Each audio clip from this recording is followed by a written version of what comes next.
Welcome to the fourth in the series of webinars on the proposed Commission on Defence.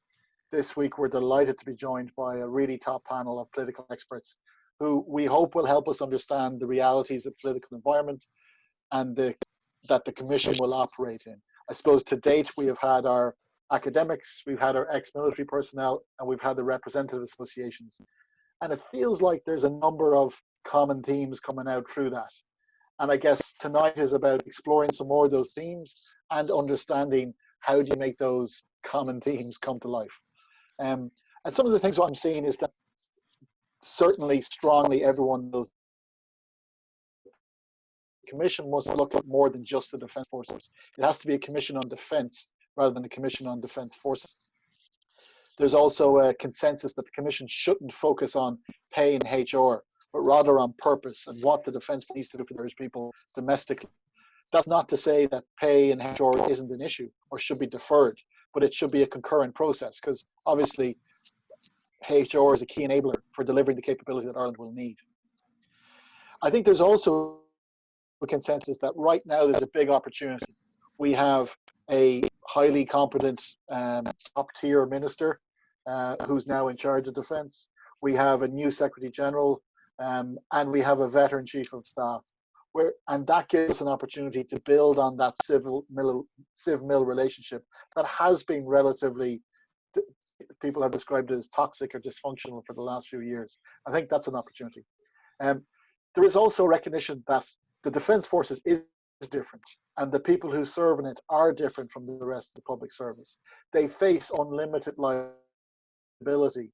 They're subject to military law, and that's for a reason. It's so that they are there no matter what when Ireland needs them, and that needs to be recognised. But how do we do that in the face of the current political constraints? And I guess the last point that we have seen is that modern defence, or defence today, is not the same as it was 30 years ago when the last Commission happened. And perhaps even it's not the same as 10 years ago when people started thinking about the last white paper. The threats are very different. And what that means is that the Defence Forces needs to be very different in order to defend Ireland against those threats. So tonight's panel, first of all, we're delighted to be joined by Brian Hayes, former government minister, MEP, and now CEO of the Irish Banking and Payments Federation. And Brian will open the event for us. Brian obviously will be speaking in the personal about his experience in Irish and European politics and his thoughts on defence. Brian will discuss the work that went on behind developing the 10-point plan on defence that was published by the Fine Gael MEPs in 2018, to consider the current political environment in Ireland and give some observations and thoughts on the Commission itself. Our second speaker this evening is John Minihan, Honorary Counsel of Malta in Ireland and healthcare consultant, and as well an active political operative, as well as himself being a former senator, councillor and national political party chairman.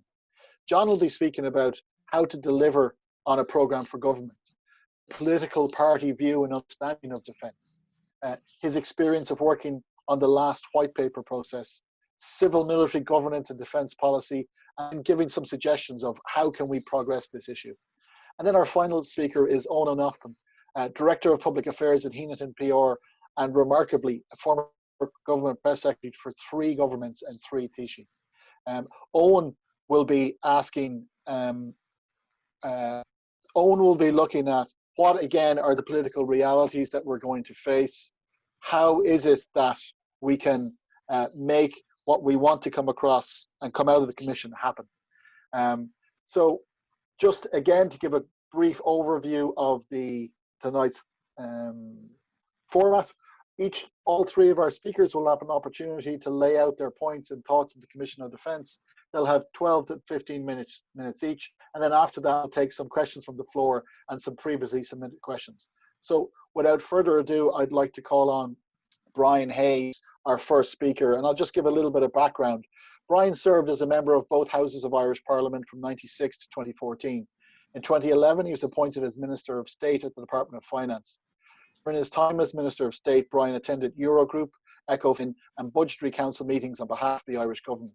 He also led on the issues of procurement and public sector reform.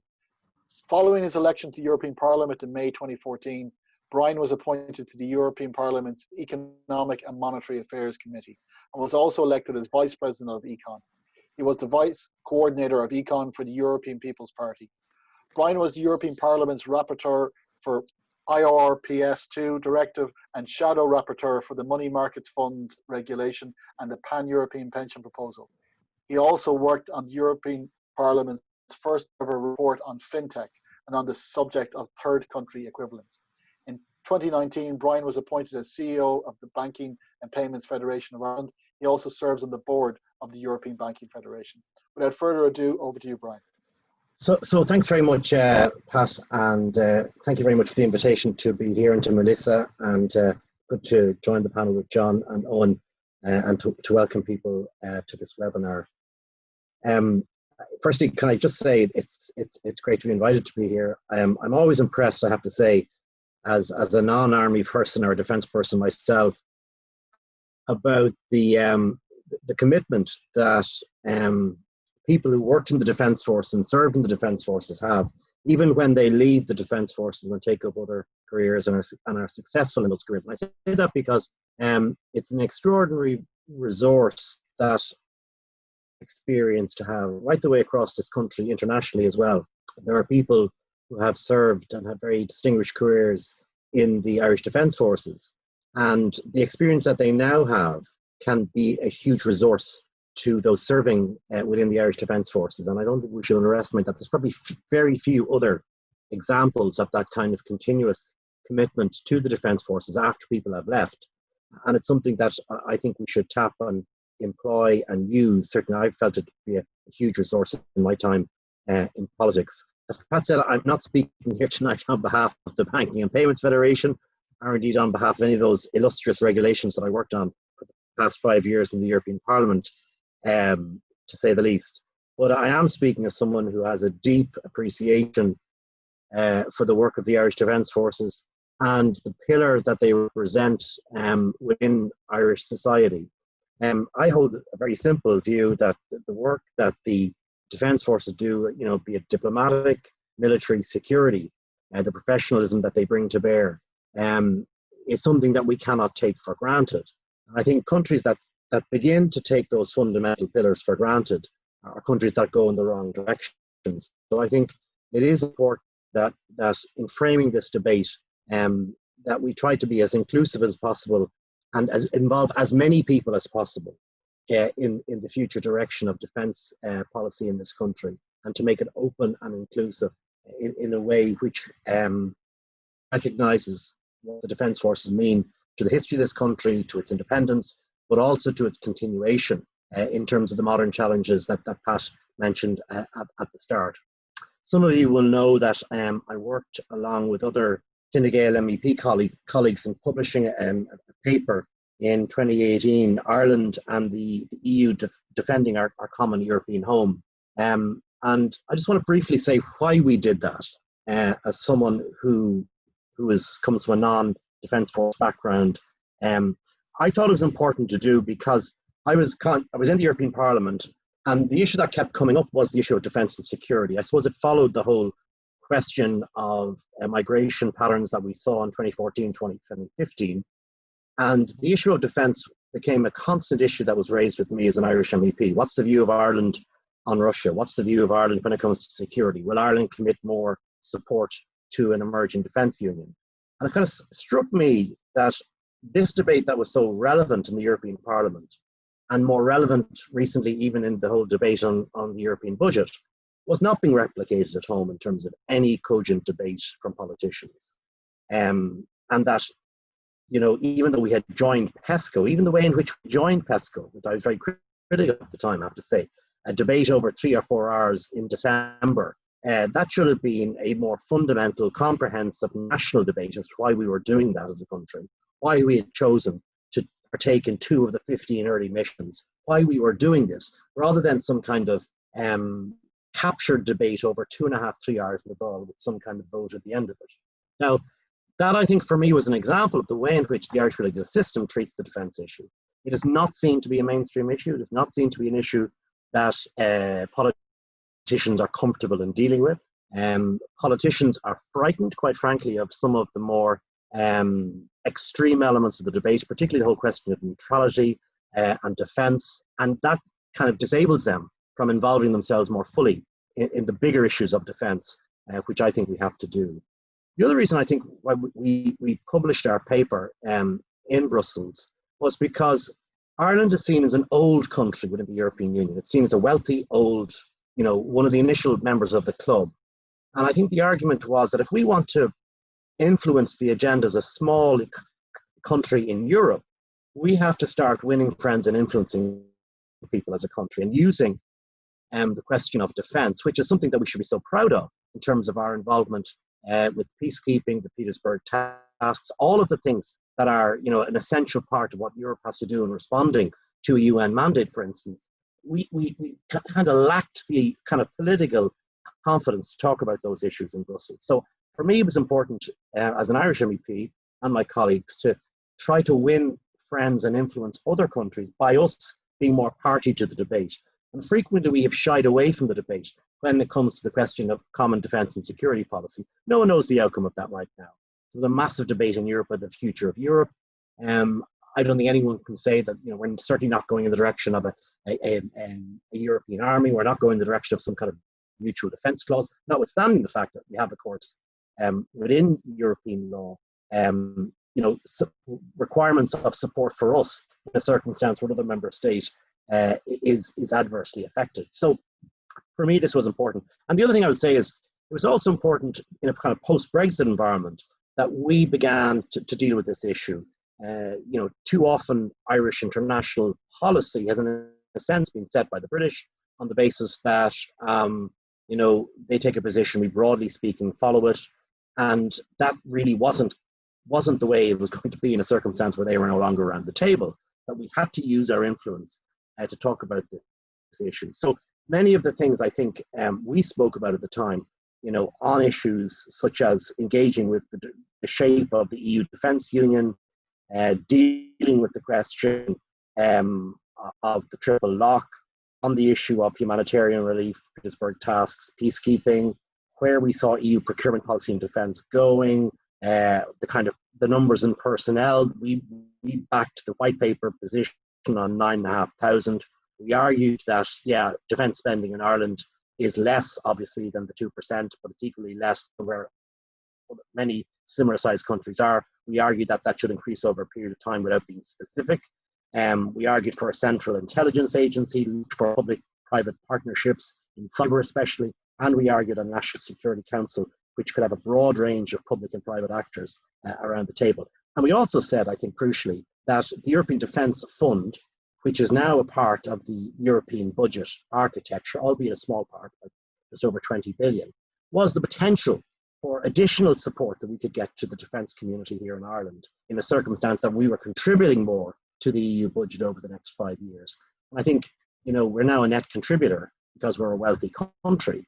And I think we should see other potential areas of additional support financially coming into the defence forces if we are engaged in a more fulsome way with what the European Union is building. And we saw that the European Defence Fund as a central component in that.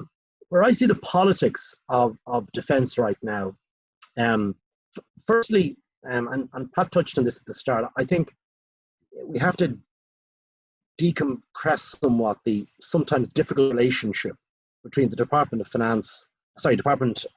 Defence, although you could include the Department of Finance in that for that matter, the Department of Defence and the Defence Forces. I think we have to deconstruct that a bit. The relationship hasn't always been as it should have been. There's an opportunity now with new personnel to try to reframe that, and I think that's a good thing in a circumstance that we're looking towards this commission for a deeper understanding of where we need to go. As I said at the start, there is not huge interest in the political establishment for defence. Politicians shy away from it for the reasons that I mentioned. I do think that the election of Deputy Berry is a very good opportunity, for instance, to provoke a wider debate amongst his colleagues and others. His election in itself sent, I think, a very clear message in terms of putting the defence issue and the welfare of people in the defence forces front and centre of the Dáil.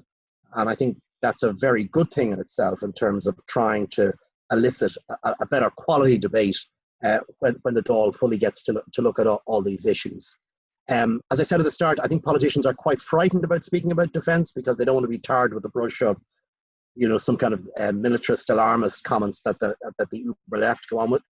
I do think that the appointment of Minister Coveney, bringing together foreign affairs and defence, even though defence is not a separate ministry, which I know many in the defence community want, and I'm very sympathetic to that.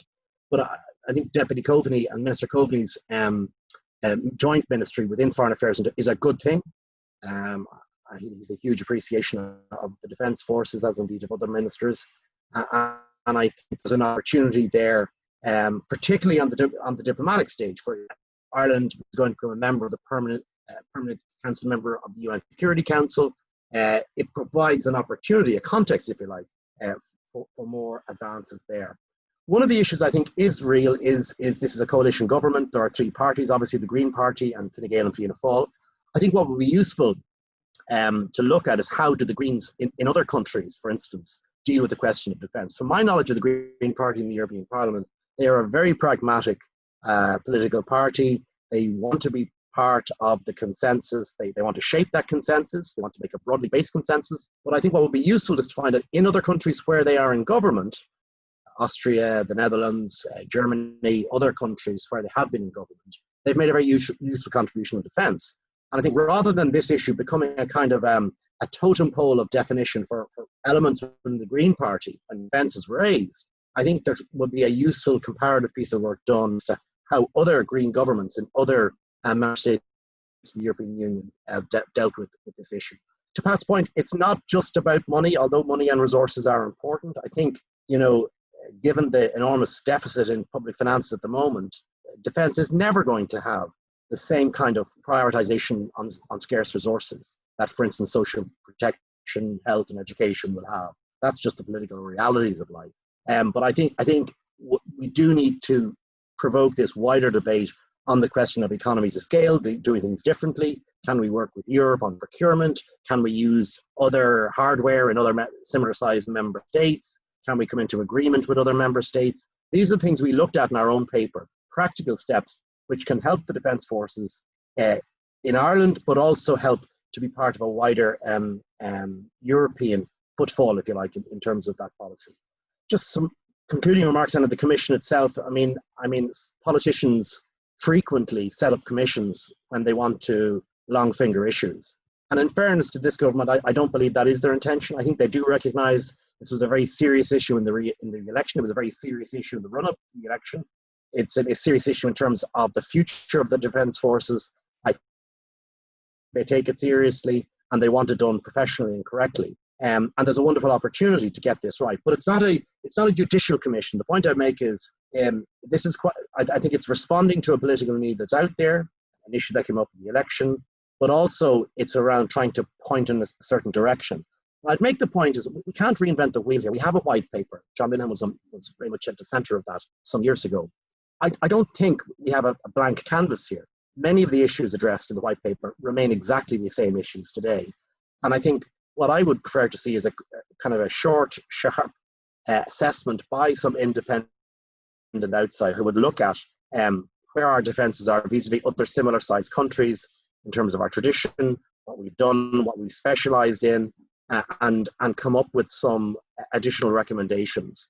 But I really don't think we need to reinvent the wheel on this. The white paper stands, and the amending of the white paper, which was looked at some years ago in terms of future direction, still stands. So we shouldn't reinvent the wheel here.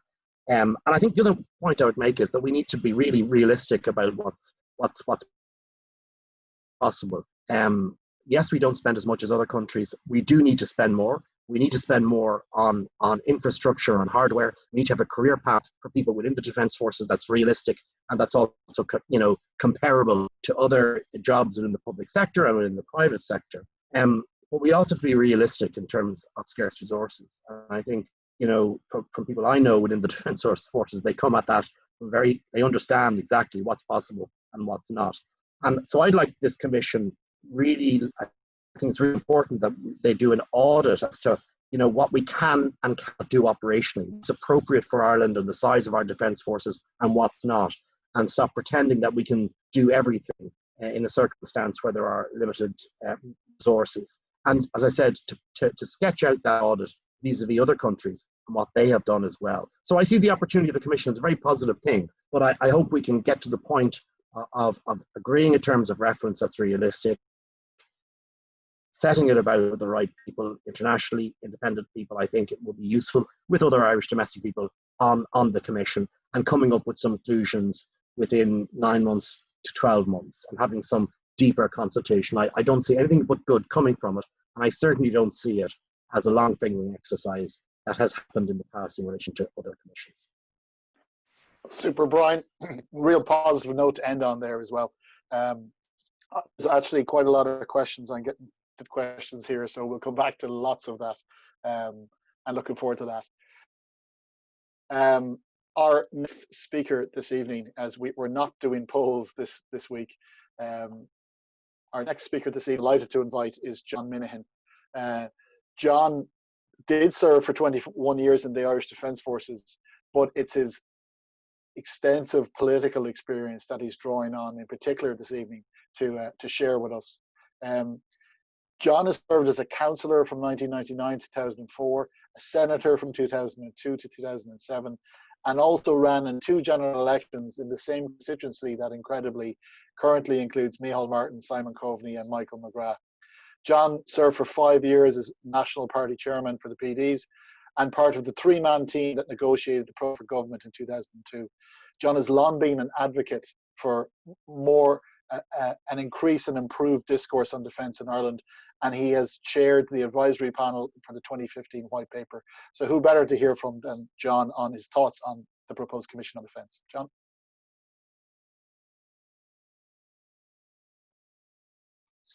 Sorry. Thanks, Pat. And thank you very much for the invitation to participate in the webinars. I've signed into the previous webinars, and I must say there was many insightful contributions, different perspectives, and all of which had a common goal, and that was a goal of the success of our defence forces.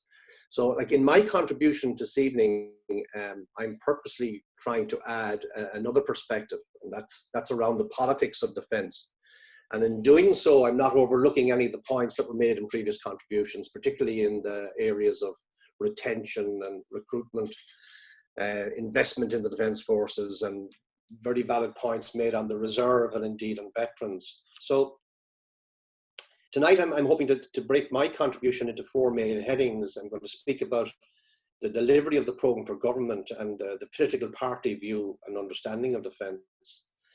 I'll touch on the White Paper experience, a bit on civil military governance, and make some suggestions on a way forward as I see it. I suppose in delivering a programme for government, I think, you know, we need to take a pace back and have a look at it. And in developing a programme for government, it's fair to say that common ground is very quickly established and defined. An agreement on the areas of difference is achieved on the basis of compromise and mutual respect.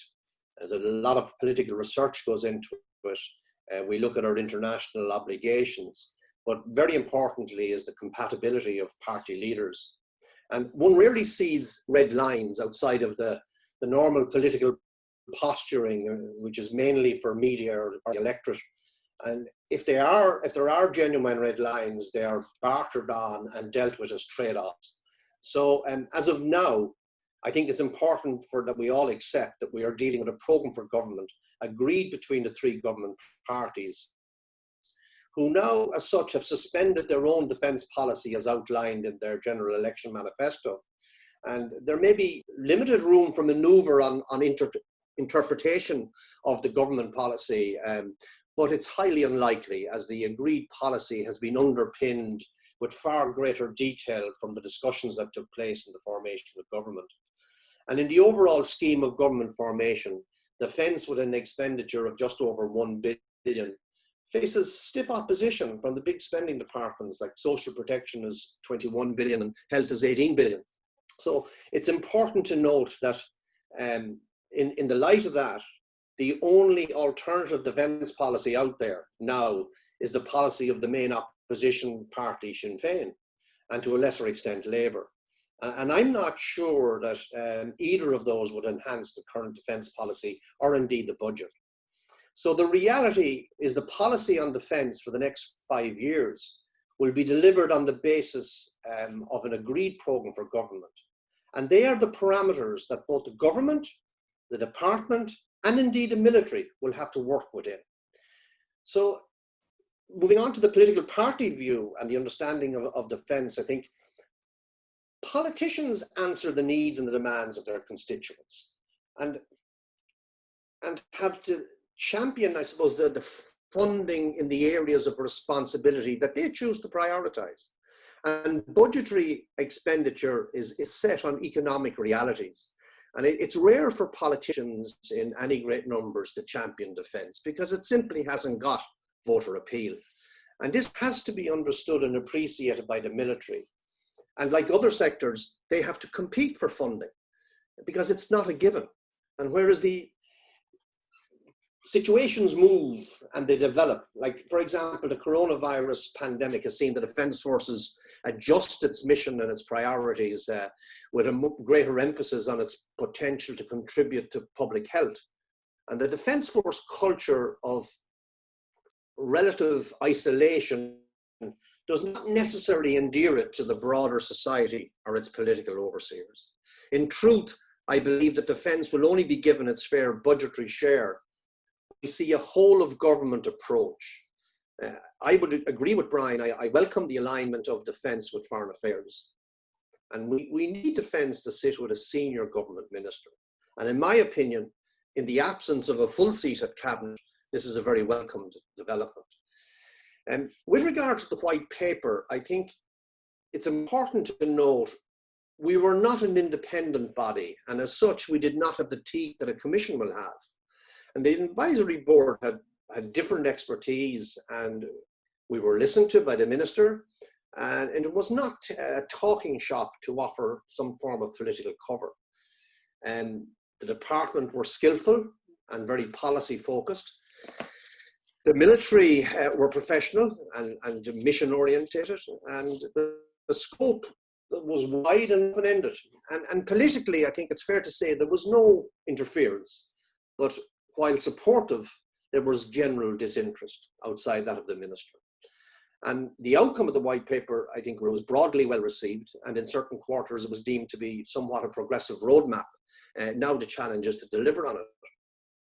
And it provided a whole of government approach to enhancing the defence and security capabilities of the state from up to 2025. But there's a key element in the white paper is the recognition of the requirement to conduct a strategic defence review, which is due to commence early in next year. And in order to ensure the defence policy reflects and incorporates a full updated security assessment and a fresh consideration of the implications of this assessment for overall policy requirements, associated tasks, capability development and resourcing. And I really believe that is a really important element of the white paper, and I hope it will be acted on. And because we live in a fast changing world, and in recent years we've seen significant evolution in the EU common security and defence policy, including the establishment of PESCO and the EDF, as Brian has referred to. Globally, threats are evolving, and the individual states and international organisations are struggling to counter these challenges. And all of these have a significant implication for the defence forces. And it reinforces the requirement for regular white paper updates and strategic defence reviews. I think there's a need to progress the implementation of the projects identified in the white paper, just under 50% having commenced, and this has to improve with a new impetus, and I'm confident that that will happen. But the Commission on Defence should not be used as a mechanism to pause on the recommendations contained within the white paper, but it should complement its recommendations, amend them where necessary, and enhance its implementation review. With regard to civil-military governance, I think traditionally relationships between the military and the Secretariat have been strained. and this has been highlighted over the years, and it won't go away. Civil military management has to operate in a manner that recognizes and appreciates their complementary roles. There's a considerable scope for greater integration of military and civil management, and a closer and more cooperative working relationship between military and civil personnel within the Department of Defence needs to be developed. Civil servants should have a key role in providing diversity, but also challenging to military thinking. The British Army addressed this and developed a 2-year training scheme, the Army Advanced Development Programme, specifically designed to bring the two sides of the Army workforce, military and civilian, closer together. And I agree with Brian when he said, like, the appointment of Jackie McCrum as the first female secretary of the department at this time is a golden opportunity to address these issues. I believe Jackie will bring a freshness to the department and will view defence through a lens which will be heavily influenced, not by the internal departmental workings of old, but rather by the influences of her professional career to date. And supported by, as Pat said, an experienced Chief of Staff, Vice Admiral Mellett, she will play a key role in the consultative process in advance of drawing up the Commission's terms of reference. With regard to the defence policy, I think in promoting the role of defence forces outside of the defence community, I believe there's a need to speak in terms of security in the broadest sense, and that spans from internal security to human security, economic and industrial security, and crucially cyber security. Neutrality has also been mentioned by Brian, and we won't get into that debate tonight, but even now, our position on neutrality has financial implications, because real neutrality is a very expensive luxury and needs to be debated in the context of an appropriate defence budget.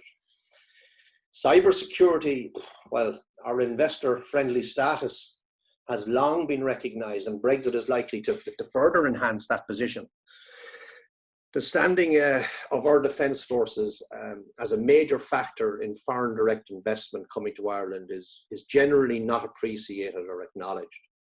And we have to protect our foreign direct investment, its intellectual property and its workforce. Any geopolitical analysis by a company considering Ireland as a suitable location will inevitably assess its cybersecurity. And we may well ask, is the shortage of cyber professionals a national security threat? I believe that the defence forces should take a lead in this area. Has the time come for us to create the forces cyber leader course of equal intensity and reputation, for example, to the Ranger Wing, but focused on cyber operations? And we should run this in collaboration with academia and high-tech industry inputs. I believe we should form a cyber course, manned in the main by direct entries with appropriate qualifications, and let the Defence Forces lead a cyber task force. Maybe we can't compete in conventional warfare, but I believe we could box above our weight in the cyber arena by simply boxing clever. With regard to going forward, I think in setting out a narrative for defence debate in the context of Commission on Defence, I think it would be useful to pause and reflect on the relationship between defence and politics. And a simple approach would be to think of defence and politics as 2 points on a triangle. And the other point of the triangle is civil society, which encompasses the Irish economy and Irish society. So clearly, civil society sits at the top of the triangle, and politicians and the defence forces are the servants to society. But the practical problem is that these three worlds are very different, and the interfaces between them are complex, and each have different priorities and target audiences. Like society would have the 4 S's, sustenance, shelter, social justice, and safety. The politicians would look at 4 E's, the economy, employment, environment, and the role in Europe. And the defence forces have their own priorities, the 4 D's of strategy, deter, detect, deny, and defend. So you can see that each have their own differing priorities. They also have different audiences. Politicians respond to the electorate. The defence forces respond to the security requirements of the state, as interpreted by the department.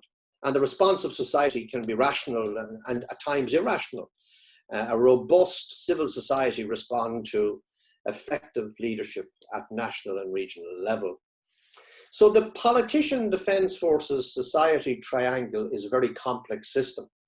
And however, systems are about people and the interfaces between them.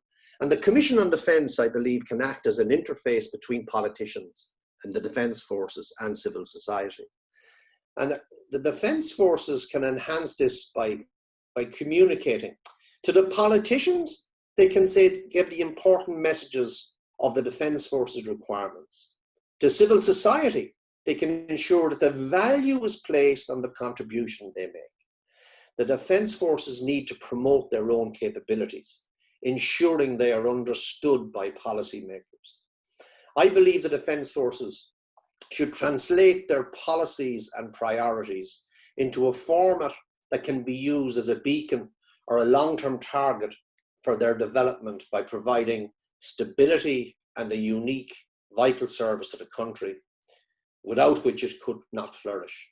I believe they can earn the trust of society through their ethical and effective and efficient practice, and they can protect the community and its functions in the form of support to civil authorities.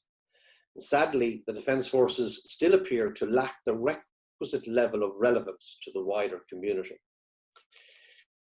So how do we proceed? And there is a need for a competent and a politically astute, but not political, general staff to strategically shape the future of our defence forces. I believe that the old dogma that the military sticks to its area of competence, soldiering, and the politicians exclusively legislate on defence strategy within the confines of Dáil Éireann, without any meaningful contact between them, is unhealthy for our modern democracy and does not reflect well on either side. The defence forces must develop its senior officers to be competent advisors who are savvy and astute in their interaction with civilian officials and appropriate level politicians. One could equally suggest that the department should have an element of military expertise amongst their ranks. And within the Oireachtas, unlike other jurisdictions, we have a very poor record of ex-members of the defence forces entering politics. And I often wonder, is that a factor that our defence spending is so low in Europe? And I've no doubt Cathal will take this to a new level, and he'll become the go-to person on defence in the Oireachtas, keeping it to the fore of the political debate. But I would hope we'll also see formal defence hearings at committee level on a biannual basis, and this would allow for a continuous assessment and evaluation of military and foreign policy. In my opinion, the current oversight of the defence forces by the Department of Defence is not always adequately informed and would benefit from being balanced through independent review. And advocacy was mentioned in previous webinars, and I agree, but I propose advocacy at a very different level. There's a need to create an awareness beyond representations at a TD's clinic. The defence forces have the ability to move this to a more nuanced level. I worked with a Dr. Maurice Rhodes. She was an economist and government policy advisor for a number of years. And if you went to him with an item for a manifesto and you were all enthusiastic about it, and he'd reflect on it and he'd respond and he'd say, John, when I present that policy to Johnny Murphy over a pint in Glanmert at the weekend, and he says, that's great, Maurice, but what's in it for me? What do I say to him? And I believe that that's the challenge for the defence forces. As viewed through the eyes of others, what's in it for me?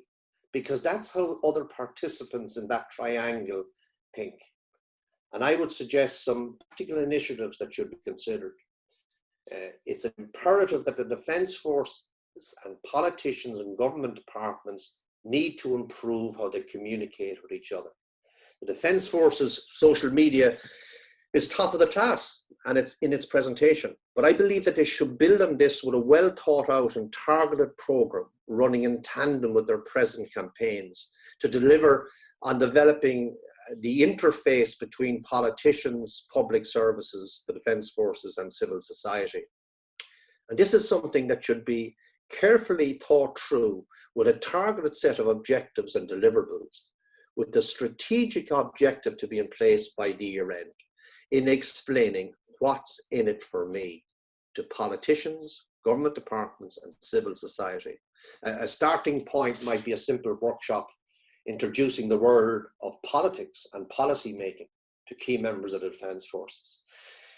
In conclusion, the future success of the Defence Forces could be attributed to, instead of looking at policy makers, politicians and public servants, civil society and the Defence Forces separately, they should be treated as an operational whole, as a dynamic innovation system. There's an opportunity to do something new.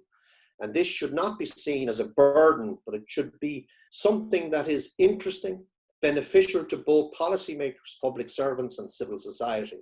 And I believe the Commission presents an opportunity to develop a model interface between these groups. Thank you very much. Thank you, John. And I know both Eoghan and myself, former Defence Forces press officers, will take your compliments about the great work of the Defence Forces social media. That was before your time, Pat. That was all Eoghan. Eoghan set that one up. I know, it's Eoghan, my classmate. Thank you very much for that. And again, John, I'm getting absolute bombarded here with questions, so you can stand by. It's going to be interesting.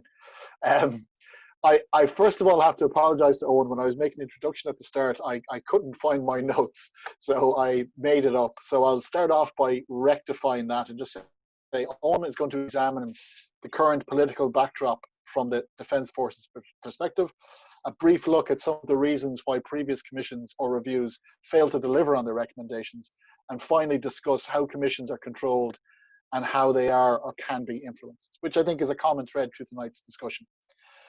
On introducing Eoghan, Eoghan was a member of the 52nd Cadet class, same as John Minihan. He served for nearly 25 years in the Defence Forces, and during his last 7 years in the Defence Forces, he held the appointment of Defence Forces press officer. Since leaving the Defence Forces, he's held positions of head of communications in the ESB and group head of public affairs with Bord Gáis. He's also served uniquely as press secretary to 3 governments and 3 Taoisigh. Following the general election of 2011, he was also uniquely asked to remain in that role by the incoming government drawn from the opposition. He's currently a shareholder and director of public affairs with Dublin-based strategic communications consultancy Minahan. So with that CV and backdrop, who better to tell us and how we communicate better with the community about what the Defence Forces does and maybe what the Defence Forces can do better. Eoghan.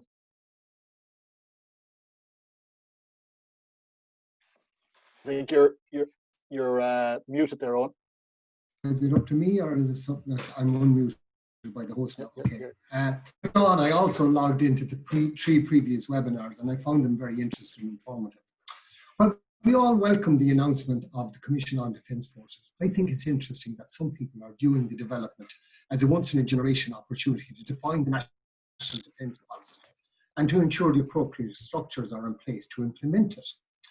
Well, if that is the case, then it is imperative that this commission is appropriately tasked and resourced. Otherwise, it runs the risk of being as disappointing as a myriad of other reviews, commissions, reorganisations, white papers, green papers, call them what you like, that we've already had.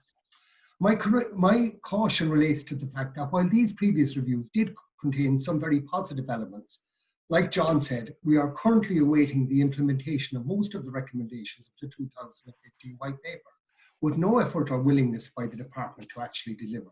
Indeed, there's no evidence of any serious political intent on seeing the implementation by giving a direct instruction to the department to deliver. While I also welcome the Commission, I also regret to have to inform you that the Commission is only one of 35 such reviews or commissions announced in the recent programme for government.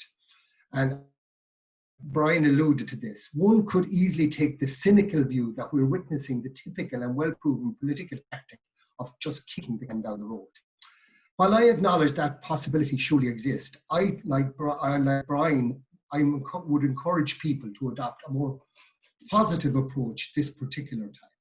And the reason that, I think it's worth considering some factors or conditions that shape the context for this particular commission, which I believe marks it different to all the others.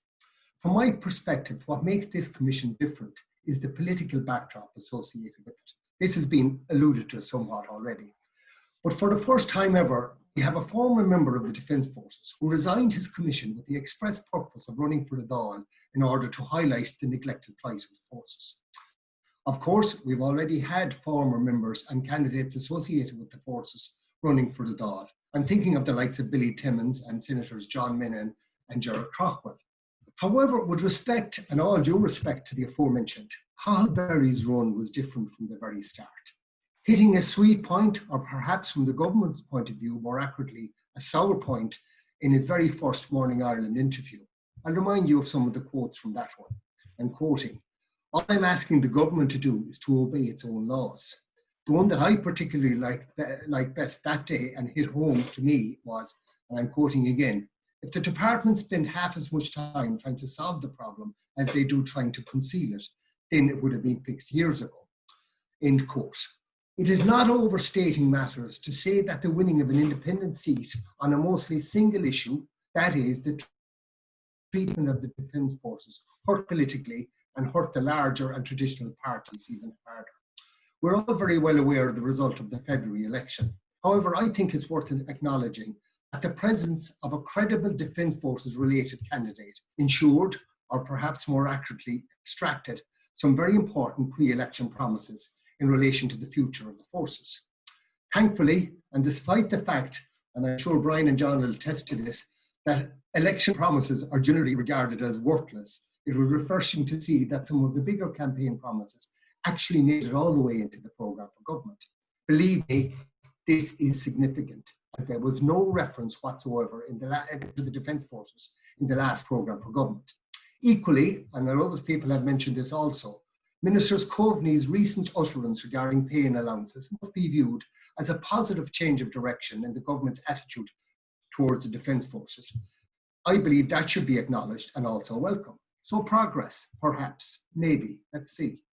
Well, if it is so, it must also be acknowledged that this change of attitude was brought about as a result of pure political pressure.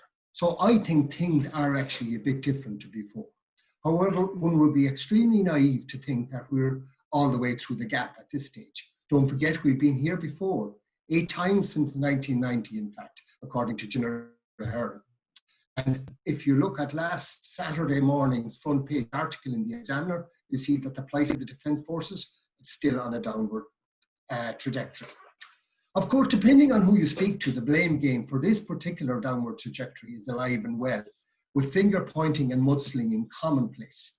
I firmly believe that this is due to the fact that none of the previous reviews or commissions or white papers contained what could be described as an implementation element, tasked with ensuring that the decision arrived at and subsequently approved by government are actually delivered. And even without such an implementation element, one would still have expected that the accounting officer responsible would be taken to task for non-delivery. Of course, that hasn't happened either. I'll go even further. Even in the absence of such oversight of the accounting officer's role, our political system provides for joint edifice committees that are tasked with the holding of ministers and their departments to account. Yet again, one has to wonder why the Joint Committee on Foreign Affairs and Defence, the one that oversees the Department of Defence, failed to seek any detailed update regarding the implementation of previous reviews. Earlier, I mentioned that old chat, the accounting officer of the Defence Forces. Those of us with an interest in these matters are still surprised it is not the Chief of Staff. I'm sure this situation really suits the department, who have, until now at least, exploited it to the absolute detriment of the forces. Hopefully things will change under the new Secretary General, who is an outside candidate for the position. I believe that's another glimmer of hope, and I really wish her well in her new role. But still, the fact remains that the accounting officer is the Secretary General of the Department of Defence. However, that is not their fault, much as we like to give out about it. In my view, the fault for this situation lies squarely with the political oversight of the forces, i.e. the politicians. After all, they're the people the forces ultimately answer to. Therefore, if we're to achieve any substantive change, it is only in the political sector that we can achieve this. In an effort to provide you with some idea of the political understanding of the forces, if you go outside the cabinet level in the Dáil, I spoke to a number of TDs across all parties, and indeed one or two that weren't in any party. I'm sure that these TDs were from constituencies that have military locations. You'd expect that they might have some understanding of the situation. I'm sure none of you will be surprised to hear that what I have to report is generally disappointing. In fairness, most TDs were supportive and felt the lads do a great job and they should be properly paid. As to the role of the forces, most believed it to be peacekeeping abroad and here at home supporting the Gardaí and doing ceremonial duties. When I asked them about the accounting officer, to a person they mentioned the chief of staff. They were surprised to hear the actual situation, and while some thought that should actually change, others didn't see what difference it would actually make. As I said, I'm sure you're not shocked to hear that. It gives you an idea, or perhaps reminds you of the information deficit that exists in the political sector, and dare I say, amongst the general public when it comes to the Defence Forces. This, I think, is what John was talking about at the end of his presentation. I would argue, again, like John, that these factors must be considered when it comes to the Commission and our hopes and expectations for its eventual outcome. So where do we go from here? Well, even the most rudimentary examination of previous government reviews or commissions points to that strong link or relationship that exists between a commission's eventual outcome and its initial terms of reference. This fact was also mentioned on nearly all the previous webinars. In essence, if it's not mentioned in the terms of reference, there isn't a hope in hell of it being in the final outcome. Therefore, now that the Commission on the Defence Forces has been acceded to and announced, the next logical step or focus has to be its terms of reference and its membership.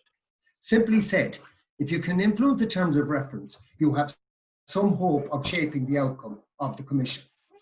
Which brings me to how we can influence these matters. Don't forget that this is a government, that the government has promised to consult far and wide on the Commission and indeed on its terms of reference. Hopefully they will deliver on that promise. At its simplest level, don't forget that the Commission is totally government sponsored. Therefore, it is they who call the tune and it's they who also pay the piper. Of course, one would, as you would expect, the relevant department, in this case Defence, will have both hands on the tiller when it comes to charting a route forward. Other high priority stakeholders, such as the Chief of Staff, the three representative bodies, the elected members of the Oireachtas, perhaps, are likely to be consulted with the terms of reference and its membership. I'm assuming these groups are already fine-tuning their thinking and may well have already been consulted, for all I know. Of course, here again, there is that risk of tokenism or paying lip service when it comes to conducting this type of pre-consultation. But be that consultation with the key stakeholders or the promised wider consultation with the citizens, which the government has promised. However, I believe that the recent positive moves regarding the forces by the government should be viewed as positive regarding their delivery of that particular consultation. But here is the problem as I see it now. What should the terms of reference look like? Think about it for a minute. If you or I was asked to draw up the terms of reference for the Commission, what would they be?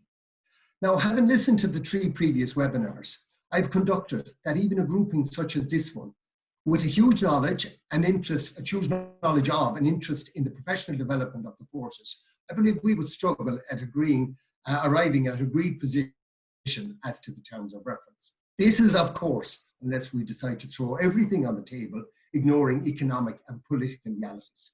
I believe that it is now imperative for like-minded bedfellows to agree on a minimum tasking which they would like to see in the Commission's terms of reference, and then move with determination to secure them. In my experience, you can be assured that other interested groupings, particularly some who may not always have the best interest of the forces at heart, will be organising and lobbying to influence the terms of reference in the same way. Of course, as you would expect, the Department of Defence is likely to lead the way when it comes to drafting the final terms of reference. But as I've been saying, don't forget, at the end of the day, these are political decisions which is where the pressure needs to be applied. So how do we do that? Well, can I remind you of a comment made on an earlier webinar by General Gerard Hearn, when he said, and I'm quoting him, "We must move beyond the safe conversation of this forum," he's talking about, "to genuine engagement and effective action. Effective advocacy and lobbying is not about slavish comment to social media outputs or likes on Facebook or the use of Twitter handles. It is about engaging with decision makers in person and convincing them." End quote. He was so right. We must now do what the others and the rest are doing. As I previously mentioned, we must decide what we want and move with determination to get it. However, when deciding what we want, and Brian alluded to this earlier as well, I would suggest we need to be realistic and not to attempt to boil the ocean and get everything in one go. Our asks must be clear, realistic, and achievable. Otherwise, we run the risk of being totally out of touch. Failure to tick that particular box or attempting to overreach will doom the effort from the very start. However, once armed with an agreed list, all political avenues and point of influence on the Minister for Defence and the government must be explored, including responding to that promised wider consultation. It also includes individuals approaching TDs of all parties, and particularly government TDs who have military locations in their constituencies, with a logical case that supports an agreed position. Credible influencers should appear in the media. I'm talking print, broadcast, and online, outlining what they believe the Commission needs to address. I stress that these influencers must come from a wide range of different backgrounds, not just military. In fact, and I regret to have to say this, the less military or ex-military, the better chance of cut through in this area. I'm thinking of the likes of business people, investors, former politicians, academics, and industrialists. Given previous experience, I know that just sitting back and hoping that the Commission's terms of reference will task its members in the direction we believe best serves the Defence Forces is simply just naive. Hopefully, we and others with the interest of the forces at heart will manage to influence the Commission and its terms of reference so that it can in fact become that once-in-a-generation opportunity to reform our defence capacities. Of course, like everything, there'll be winners and losers here. We won't get everything we want in the terms of reference, nor subsequently in the final outcome. But what is absolutely critical at this point, now that the Commission has been announced, is its terms of reference and membership. Once we see those, we'll have some idea of what the Commission's ultimate outcome could look like. Now, we have to ask ourselves, do we just sit back and hope and wish and Twitter and chat amongst ourselves and with colleagues, or do we try and use our collective experience to influence the terms of reference to shape a positive future for our defence forces? Believe me, others are already doing that right now. Eoghan, fascinating and inspiring at the same time. I am absolutely bombarded with questions, and I can tell the panelists they're not the most straightforward ones in the world. So far, I have questions on the reunification of the island of Ireland, geopolitical battles that are going on, as well as small matters like PESCO and neutrality. So we'll come to those as we come along and get your thoughts on those. Brian, I haven't heard from you, or we haven't heard from you in a while. So I'll come to you first on one of the questions, and it relates to European Defence Fund, public-private partnerships. And there's a question here, well, it's also a comment. So Ireland is contributing 270 million from 2021 to 27 to the European Defence Fund. So therefore making Ireland a net contributor to other nations' national security. Most other countries are cutting each other's noses off to secure European defence funding for their countries. Meanwhile, in Ireland, our policy states that Irish companies must not be engaged in activities such as gambling, pornography, tobacco, or the military. What do you think we can do to try to address that? Given what John raised about the need for developing our technological capability, surely that means that there's going to have to be public-private partnership in this area. We have a really bad reputation as a country in developing public-private partnerships. I'm not so certain we want to go exclusively in the direction of what happens in the UK. But even if you take the banking world, for instance, there's a much greater integration of public and private on things like AML issues, fraud issues, shared fraud databases in the banking industry in the UK than there is in Ireland. Now, I'm not saying that's the template, but it seems to me that there is some ideological opposition within the Irish public sector of having strong private partnerships. We have a defence industry in this country, we have a security industry in this country, we have a very significant cyber security industry in this country, which has many different cogs in the wheel in terms of what it's contributing across the European Union. These are private sector businesses that are succeeding in Ireland, many of them supported incidentally by Enterprise Ireland, by the IDA and other European agencies, Horizon 2020 for instance. We don't see it, however, as part of our promotion of Ireland, that the things we do in those areas are necessarily promoted by Ireland internationally. And I think that there's a wake-up moment for the private sector to start picking up its voice on this issue, which I think will actually help the emergence of those issues that John and Eoghan spoke about on cyber, on AML, on all of the other issues, which the expertise exists within the Irish Defence Forces right now, and create a totally new landscape. So there's lots of things we can do. My support for the European Defence Fund is because we clearly have opportunities to draw down additional funding, but you can't draw down additional funding if you're only involved in 2 of the 15 projects and you're not involved in designing the future projects.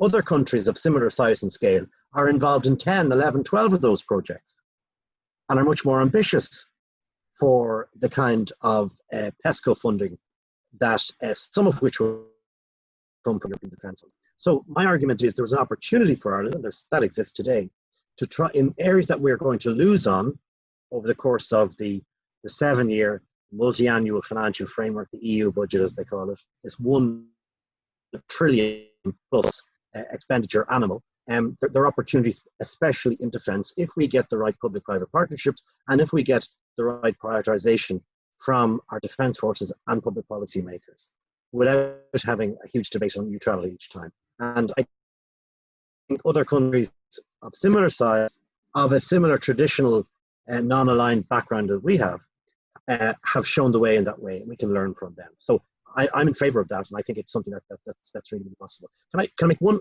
separate point that it struck me when Eoghan was talking about the importance of former Defence Force personnel speaking as politicians? The debate on PESCO wasn't actually led by the government. It was led by Lisa Chambers. She was the then Fianna Fáil spokesperson. She lost her seat in the Dáil election. She's now a senator.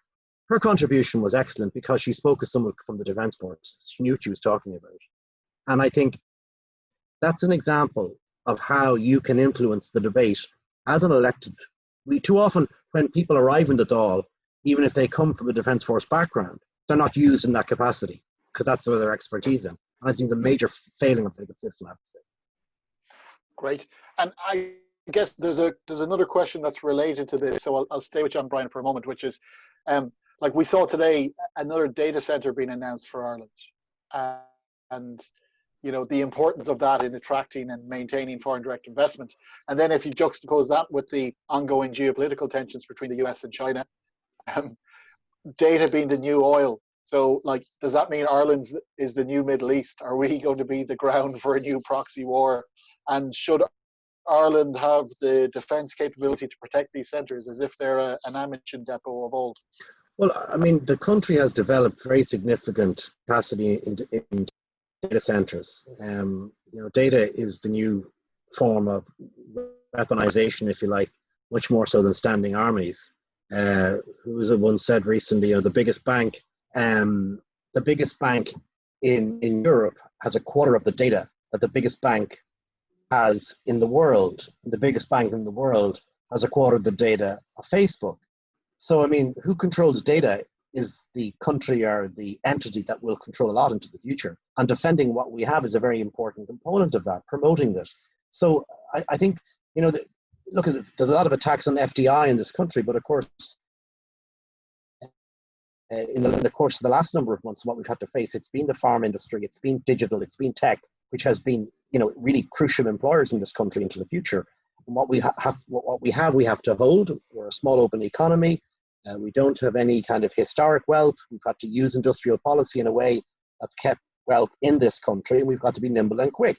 And if there's a question of capacity and of security around some of these centres, that's an issue for Ireland PLC. So it seems to me that unless we can secure and have certainty on the security of these centres, that is going to be a big issue of promotion for the IDA and for other government agencies into the future. And we shouldn't underestimate that. You hear around town, you know, the Americans are over, they're asking the Irish government, what are they doing on security?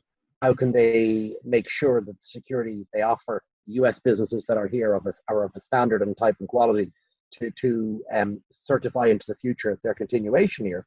These are big issues. And this is where I think the necessity of some kind of public-private partnership is needed.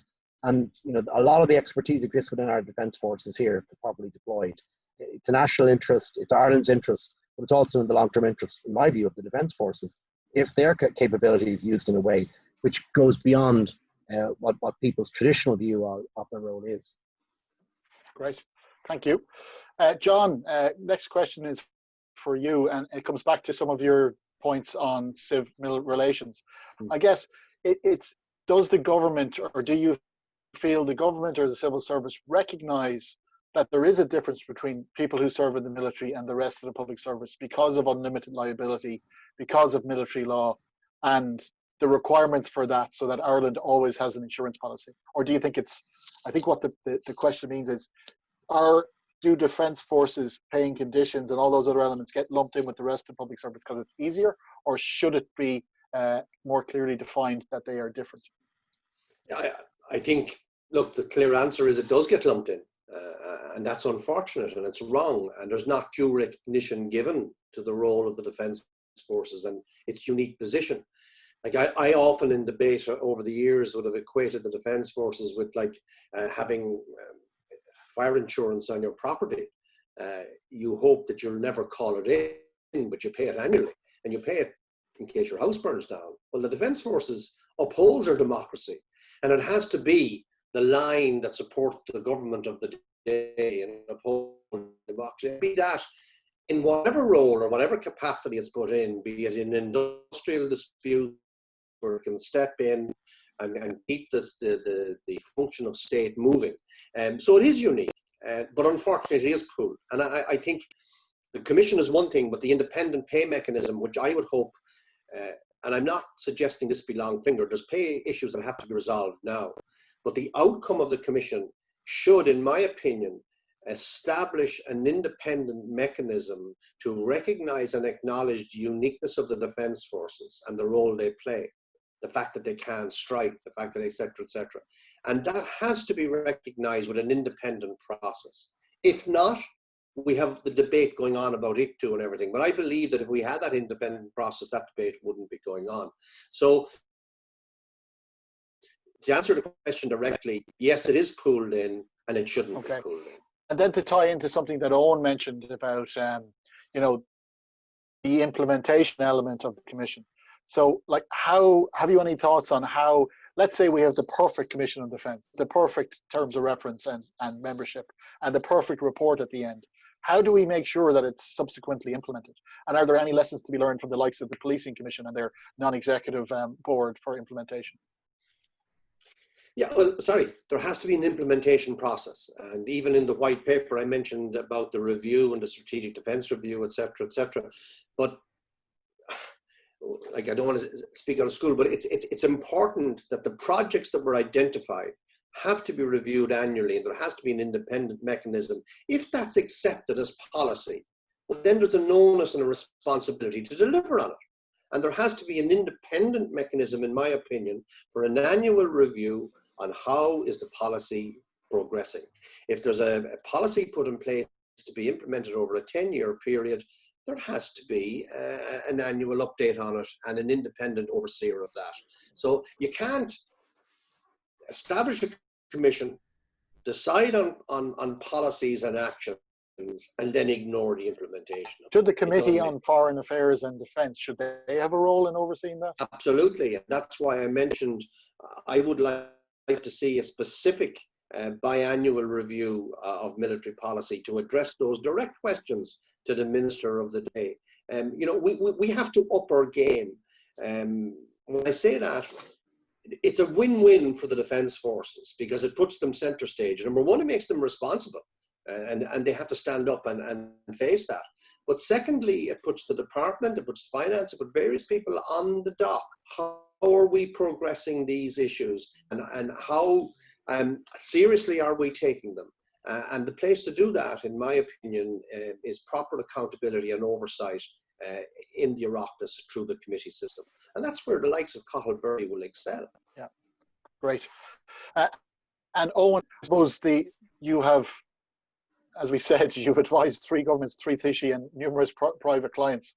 So if we take a large theme from tonight is that we need to communicate better what defence means to Ireland, and we have to make it more attractive for Irish politicians to speak about defence. How do we go about doing that? How do we improve the discourse without ending up down a rabbit hole talking about PESCO and neutrality? I actually agree with what Brian had to say. I know government ministers are afraid of their life, and politicians are generally afraid of having to deal with the defence-related issues. I'll just perhaps remind people, do you remember during Lisbon 1?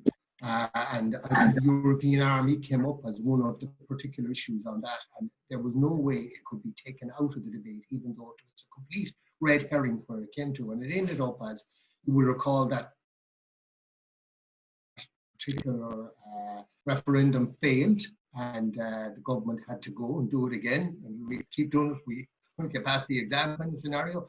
That brought Pascal Donoghue, remember, as a senator, he had a committee that looked at why did the people reject Lisbon 1, and ended up with protocols. And one of the protocols was something to do, I forget, I'm going on memory, the European Army was kind of removed from the debate on that particular.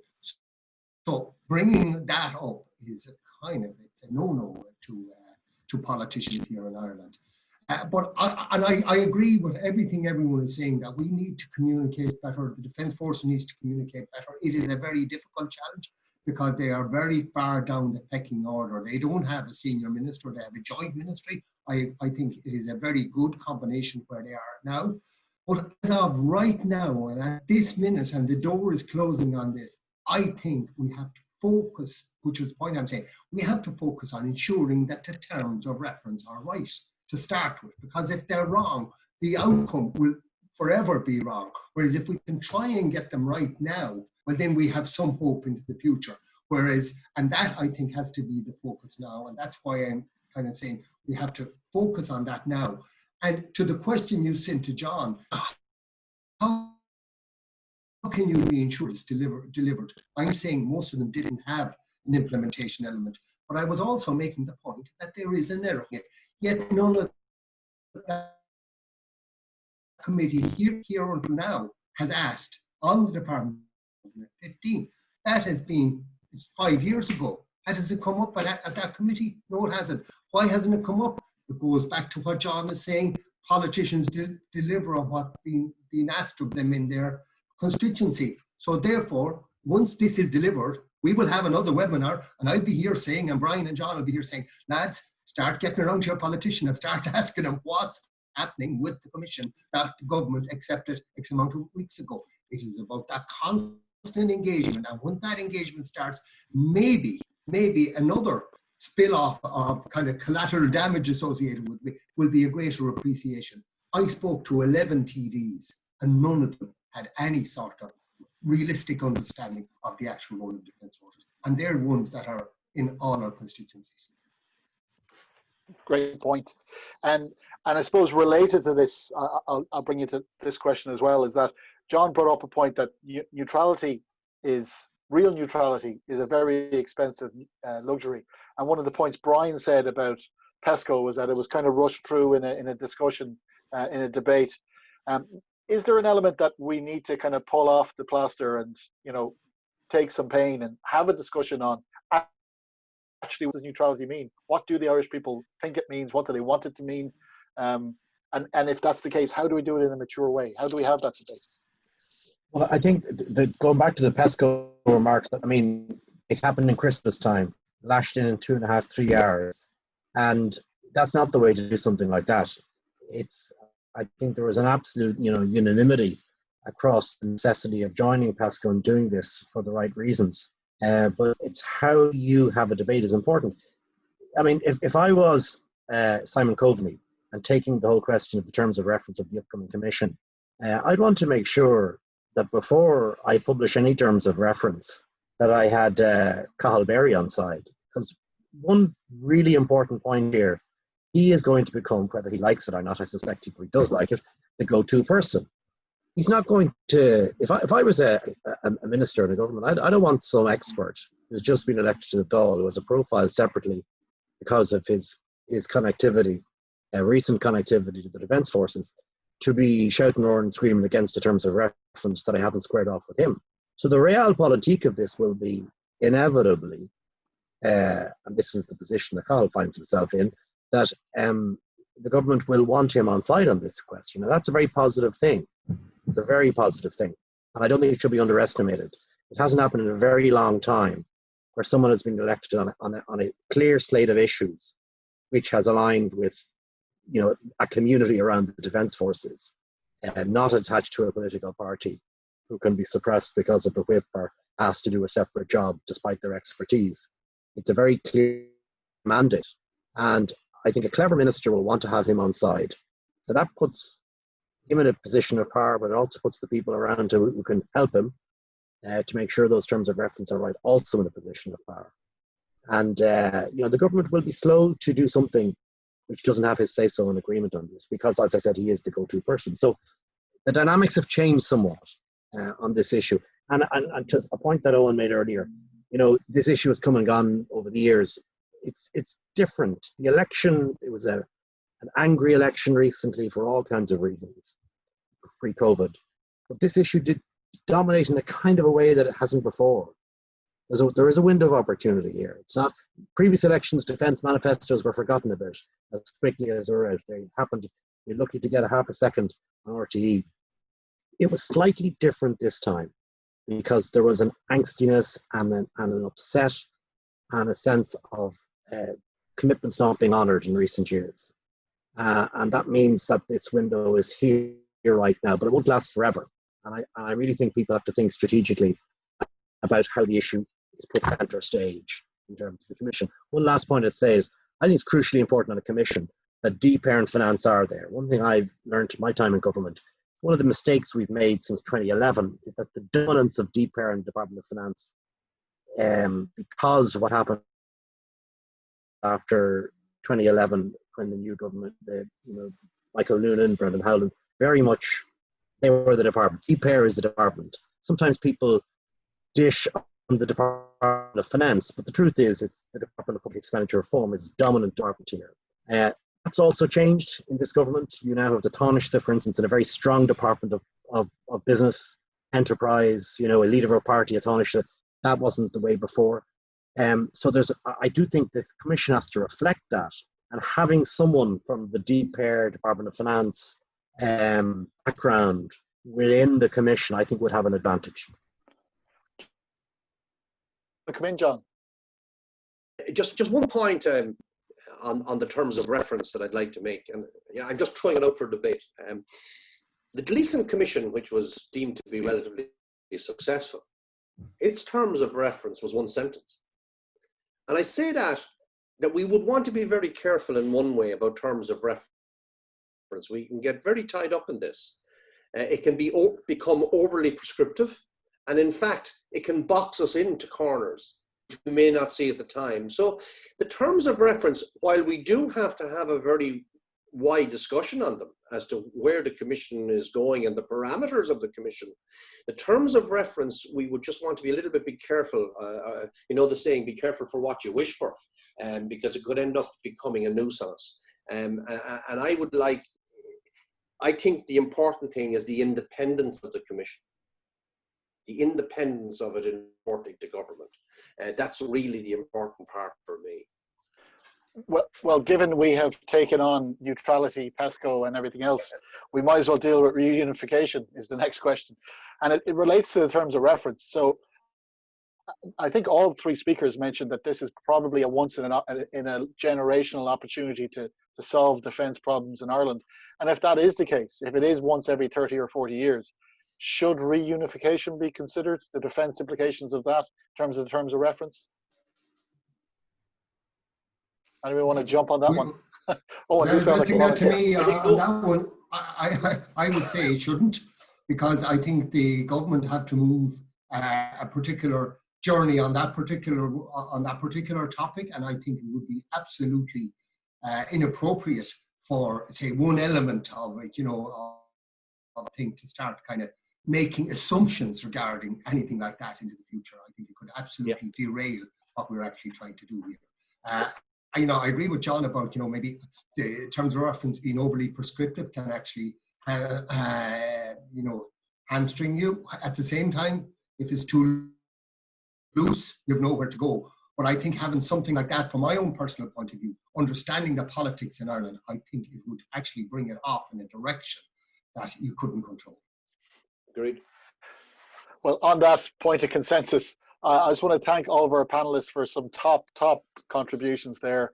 I thank you for your patience with dealing with our technical issues at the start, and I welcome the fact that you have been paying attention to what we've been talking about, and hopefully in the future we can have you back to talk about, well, what do we do next now that this Defence Commission has delivered so excellently for us all. So thank you to our panelists, and thank you once again to all of our listeners. There will be another webinar on the Commission of Defence coming up in the coming weeks. Thank you.